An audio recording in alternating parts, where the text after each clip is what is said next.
And there is some good news, especially for drivers. Gas prices are still dropping across the tri-state area, even as crude oil prices climb. The drop comes thanks to lower post-summer demand and the seasonal switch to cheaper winter blend fuel. Joining us now is Robert Sinclair, Senior Manager of Public Affairs with AAA Northeast. Bob, good to see you as always. Good to see you. Hey, so despite crude oil prices going up, we're actually seeing gas prices fall here, especially in the tri-state area. So what's driving down the drop? This is a normal year in that we're seeing gasoline prices go down after the busy summer driving season. Demand goes down. Probably 80% of people who take a trip during the summer drive to their destination, and that leads to higher gasoline prices. And gasoline blends sold during the summer are made to evaporate less easily and not form volatile organic compounds. That gasoline is more expensive to refine and more complicated to distribute because different blends are used in different parts of the country.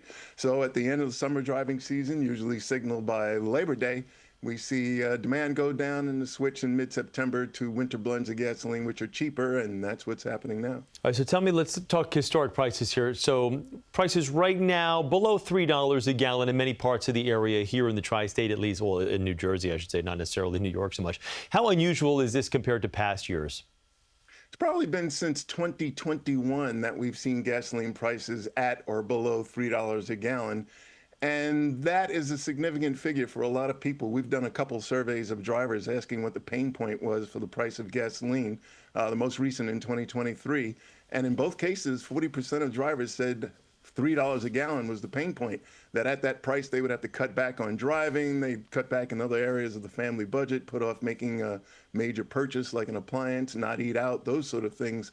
So while gasoline is cheaper, for a lot of drivers, it ain't cheap. And if you're looking around for the cheapest gasoline, you go to New Jersey on Long Island, where both the regions are below $3 a gallon. Yeah, you know, Route 4, like headed right towards the GWB in the morning. The place I stop for regular right now, it's $2.99. It's been in like that $2.99 to $3.06 for about the past, what feels like about 4 or 5 months. But there is one Sunoco station, okay, which is a quarter of a mile from where I get my gas. They have been at $3.95 for, I swear to God, 5 years. It has not moved. I went from $4.95 during the and then down to $3.95, and it does not budge. And I say to myself, why do people even go to that gas station? And it's in a primary spot right on Route 4. That station probably has a repair shop, and they're more interested in fixing cars than they are in selling gas. Yeah, I mean, it's such a glaring difference from all the other gas stations right along the line there. All right, so there have been gas spikes in the Midwest after an Illinois refinery outage. Could something like that happen here, or is the Northeast a little better protected from sudden jumps? We're really insulated from those kind of jumps. The Midwest has a couple of refineries that they depend on, and we saw prices in Michigan and Ohio and Indiana go up by 27 cents a gallon in the case of Michigan in the past week because of that refinery outage. But the Gulf Coast, which has a quarter to a third of all oil and gasoline exploration, production, and refining infrastructure, exists to serve the eastern seaboard. You've got a lot of refineries there. You've got a lot of pipelines that carry product directly to our area.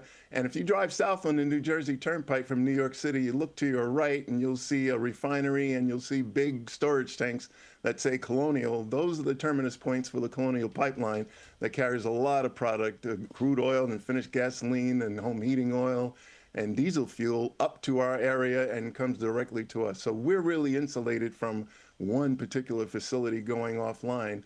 We've got a lot of population in our area up and down the eastern seaboard, and oil companies realized that a long time ago, and so the Gulf Coast exists to serve the East Coast. Yeah, and we like to tell people, if you're on the Parkway, too, and you see those refineries to the right or to the left, whichever way you're driving, roll the window down, take in that smell. And nothing says New Jersey like that robust scent of the New Jersey Turnpike. The smell of progress. Exactly.